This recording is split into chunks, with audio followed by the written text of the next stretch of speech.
Салом, ман Манзар Зубайдов, донишҷӯи курси 4-ри ихтисоси андоз ва андозбандии факултети иқтисод ва идоракунии давлатии Донишгоҳи давлатии молия ва иқтисоди Тоҷикистон мебошам.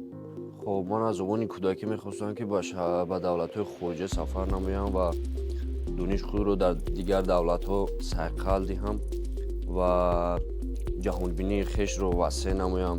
ва донишгоҳи давлатии молия ва иқтисоди Тоҷикистон ҳамчун як имконияти васеъро барои мо ҷавонон бар роҳ мондааст. Бо дастгирии роҳбарияти донишгоҳ ман ба Федератсияи Русия сафар намуда дар он ҷо такмили дониш намудам.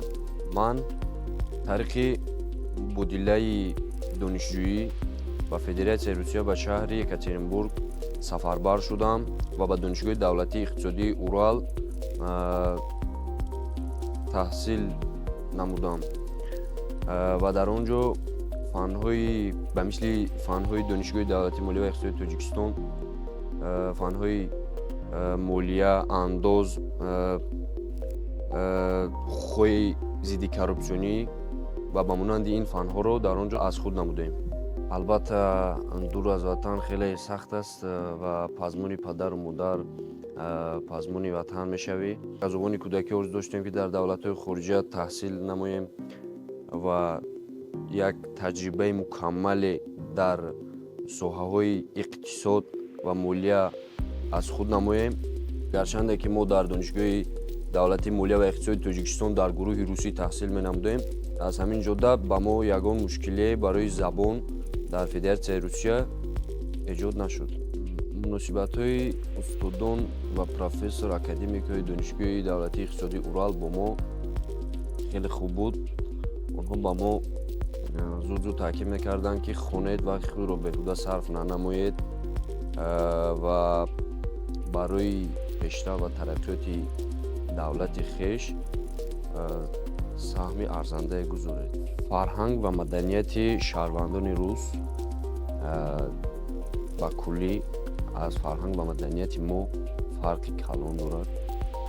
Яъне дар рафти таҳсил ман мушоҳида намудам, фарҳанг ва маданияти онон дигар аст ва азбас ки мо миллати ватандӯст, фарҳангдӯст ҳастем, ба ман бештар фарҳанг ва тамаддуни мо маъқул аст, писанд аст. Дар тӯли таҳсил ба донишҷӯёне, ки дар он ҷо бо мо таҳсил мекарданд, ман бештар мехостам, ки аз сабабе ки мо миллати фарҳангдӯст, тамаддунофар ҳастем, ба онҳо чӣ гуна будани фарҳангамонро ва чӣ хел мо фарҳангдӯст буданамонро ба онҳо фаҳмонам. Фарқияти имтиҳонҳои онҳо аз имтиҳонҳои мо бисёр ҳам як фарқияти ҷиддие надорад. Қариб ки якхела ҳастанд. Дар рафти таҳсил ман як чизеро мушоҳида кардам, ки хусусан донишҷӯёни руси донишгоҳи мазкур бе иҷозат медаромаданд, бе иҷозати муаллим мебаромаданд ва сабабе ки мо дар Тоҷикистон қадри омӯзгорро медонем ва як ҳурмати иззати волое бар эшон зоҳир менамоем. аз ҳамин сабаб ман мехостам, ки дар он ҷо дар дарсҳо сари вақт иштирок намуда бо иҷозати омӯзгор амал намоям. ба ҷавононе ки орзуи таҳсил дар хориҷа доранд гуфтаниам, ки натарсанд, он орзу омолу дигар ваёе ки доранд дар дил мепарваранд, ҳамаи онҳоро аз дил бароварда хеста ҳаракат намоянд ва донишгоҳи давлатии молия ва иқтисоди Тоҷикистонро интихоб намоянд, ки яке аз беҳтарин шансҳо, яке аз беҳтарин имкониятҳоро барои чунин як кадрҳо ва чунин як ҷавононе, ки мехоҳанд ба дигар давлатҳо сафар намоянд ва такмили ихтисос, такмили дониш, такмили таҷрибаи хешро барои ояндаи хеш намоянд, беҳад як имконияти хуб мебошад.